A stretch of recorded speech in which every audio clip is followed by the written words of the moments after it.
Welcome back. In case you've just joined us, the big focus this evening, remarks made by the former Solicitor General Gopal Subramanium on why he's decided to stand down from the nomination offered to him for a post as a judge in the Supreme Court. He says that there is interference by the government in the operations of the judiciary, and this particular government seems to have problems with him, and that there is a process by which the CBI is digging dirt, and those were his words about him. Well, joining us now to debate this, Subramaniam Swamy, spokesperson of the BJP, KTS Tulsi, senior advocate, also with us, Dushyant Dave, another senior advocate, and Vikas Singh, former additional Solicitor General. Thank you all very much for being with us this evening, some of the finest legal minds in this country. But first, let me go across to you. Dr. Swamy, how do you react to these remarks? And one of the points mentioned by Gopal Subramaniam, and to quote him, I like these he says, you cannot have any person in any government saying, I like these mangoes, I'm prepared to keep these judges, I don't like this mango, I want to dump this judge. Well, you see, there's been nothing officially stated either by the collegium nor by the government. It's a fact of the matter is that the collegium made a recommendation, and that's not final in the sense it has to go through the Prime Minister to the President, when the President then issues a warrant, after which an oath ceremony takes place. So this collegium was an outcome of the extreme situation when I was Law Minister, where the Law Minister practically decided who would be the judge, and that was misused by a successor government, and therefore the collegium had a PIL, and on that PIL this collegium was created. Now that also seems to have gone to another extreme. So in fact, Mr. Subramaniam's case should be an occasion when this country should start reviewing the matter.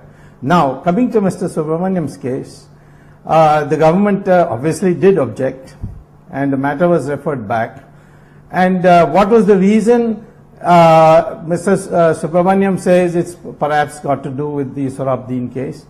But I would say that Mr. Subramaniam has had other controversial things which some of us would object to his being a judge of the Supreme Court, and would in fact have serious doubts whether we would get justice in matters which it may come before him. For example, in the Ram Setu case, Mr. Subramaniam filed an affidavit, and that affidavit said that Ram was a mythical character, and this Ram Setu was a natural formation. There was a furor in the country, and then Mr. Subramaniam had to withdraw his affidavit. It's an unprecedented thing when you present an affidavit and then you have to withdraw it. But at the same time, I would say that there is some schism in his mind, because he's a very religious person. He is a top-class lawyer. I have extraordinary respect for. I have extreme respect for his ability. He described himself today to me as being an atheist.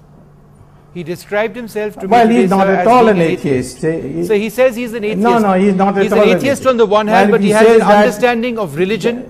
He has an understanding of religion. I'm sorry. Based on his understanding of script. He has performed pujas.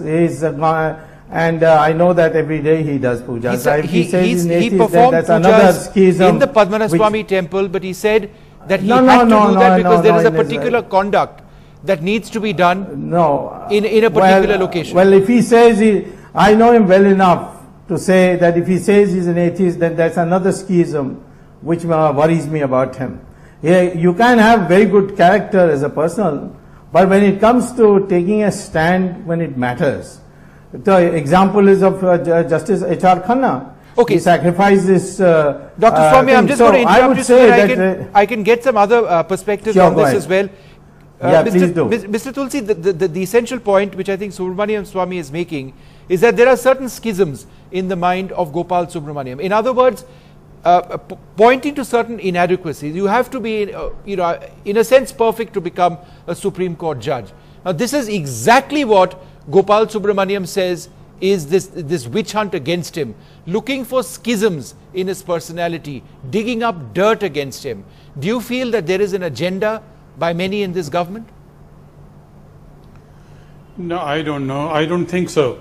So far as this matter is concerned, I would say that Dr. Subramaniam Swamy has been a minister, and he also has a very wide experience of the world. But I would say that no one is ever perfect. Only God is perfect. And the collegium considered him to be fit to be invited to become a judge. And he is one of the finest lawyers that you can come across, not only in the Supreme Court of India, but anywhere in the world. He is very astute, extremely hardworking, and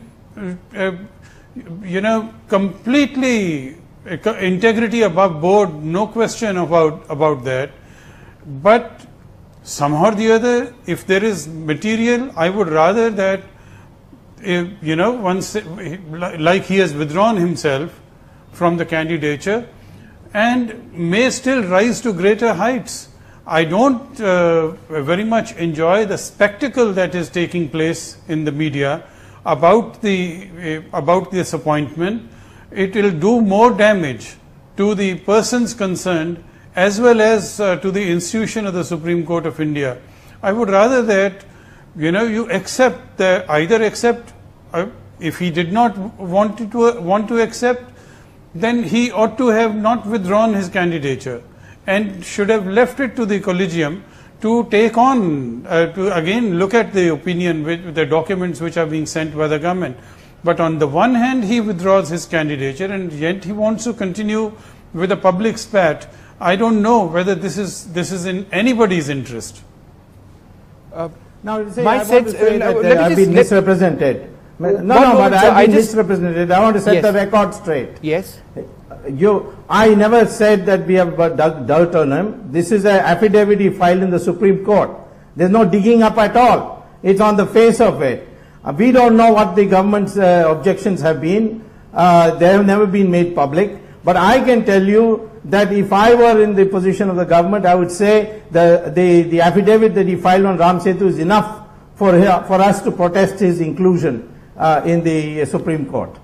Vikas Singh, do you agree that just on the Dr. Swami says that what the government has on him, irrespective of that, based on what he's done in court in this particular case, is enough for him not to be considered for the Supreme Court as a judge? Well, according by to the NDA government, this is according to me, this is completely wrong for the government to take a stand in the manner in which it has taken. And according to me, the more important thing is that the government has leaked this information, because it is this leak which has precipitated this whole thing. If you look at the whole thing dispassionately, the Supreme Court is in recess. Now today there has been no occasion for the collegium to take a call as to what the government has said and whether the collegium will accept what the government has said or not said. And according to me, Mr. Subramaniam also, probably because of the leak, has felt hurt and has come public and has withdrawn his candidature. If you examine the matter in a little bit of, with a sense of detachment, you will see that these kind of appointment, it is for the first time that this kind of correspondence between the government and the collegium is coming out so openly in the press and is being debated like this.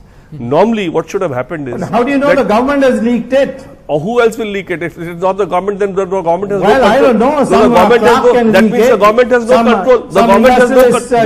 Mr. Swami, let me complete. The government, that means, has no control on its files, and the files are accessible to the media. Anybody can... Then who is in control of the file today? The file is with the government, and if it has leaked to the press, then somebody within the government has leaked. Otherwise, the government has to say that it is failing to perform its function of keeping such appointments a secret, the secrecy of such appointments as was being done in the past. 2G think the government's documents all came out in the public domain. If this leak had not taken place, this matter would not have precipitated, because it is because of the leak that the image.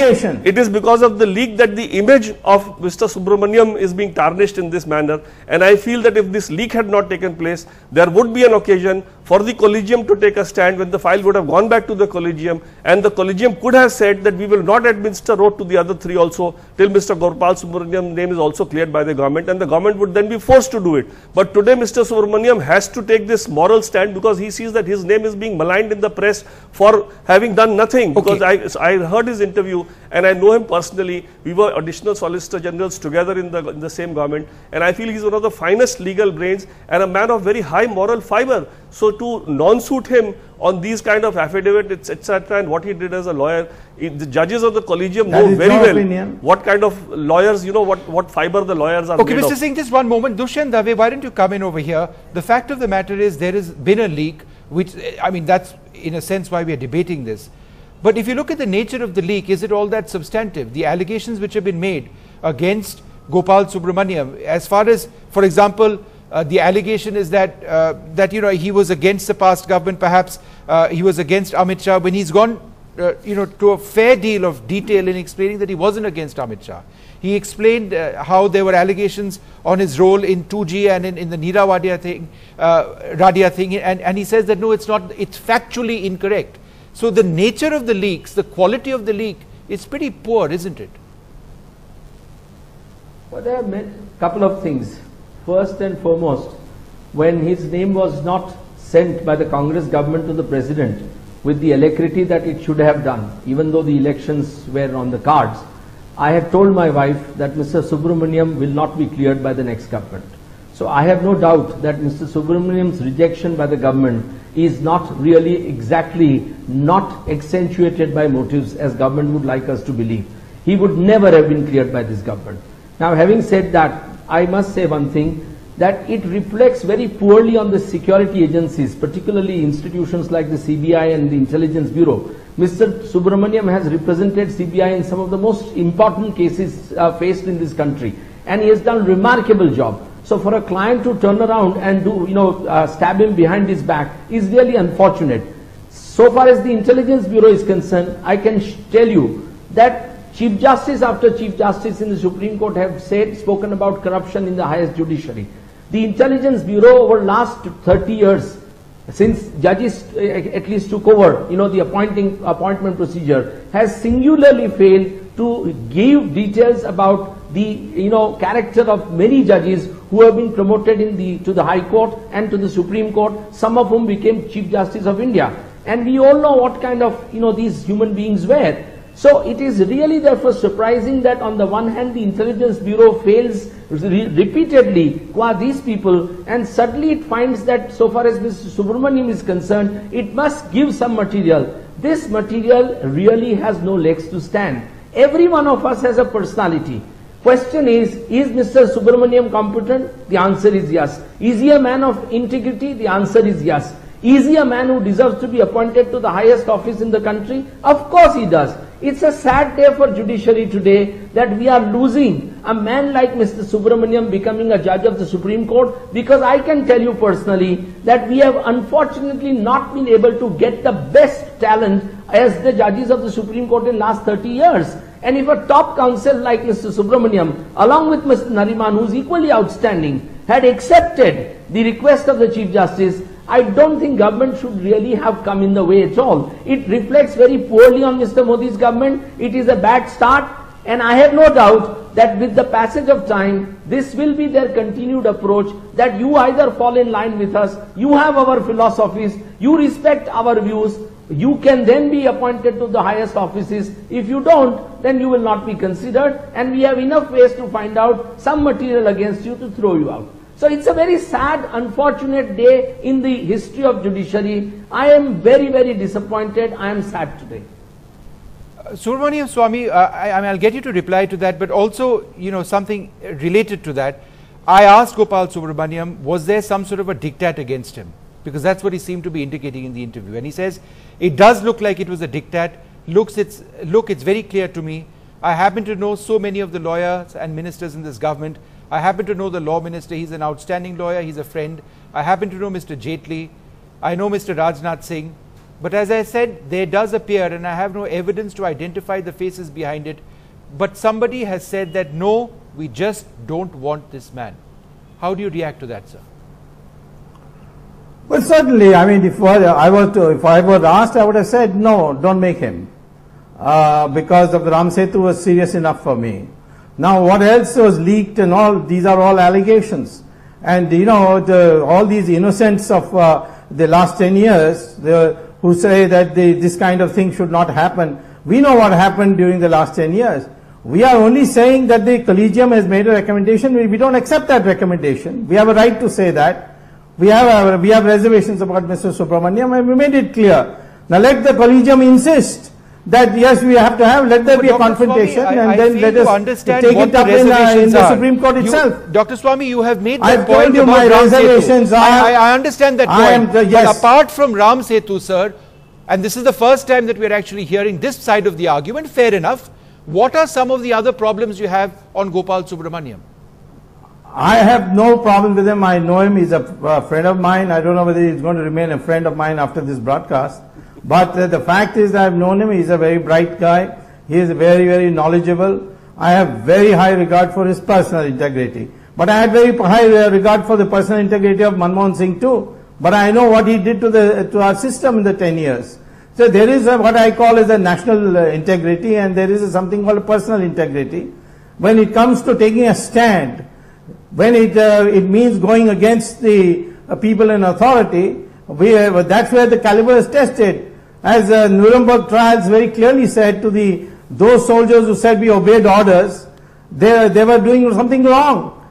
And we have the other example of the Justice H.R. Khanna, who lost his right to be the Chief Justice of India because he took a stand on fundamental rights.